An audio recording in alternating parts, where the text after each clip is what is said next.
thunderstorm warning for Southeastern Garrard County in central Kentucky, Southwestern Madison County in central Kentucky, until 6:45 p.m. Eastern Daylight Time.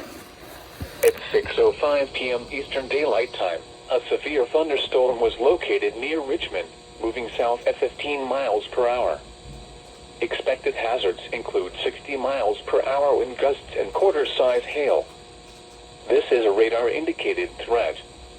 The following impacts are expected. Hail damage to vehicles is expected. Expect wind damage to roofs, siding, and trees. This severe thunderstorm will remain over mainly rural areas of southeastern Garrard and southwestern Madison counties, including the following locations: Round Hill, Silver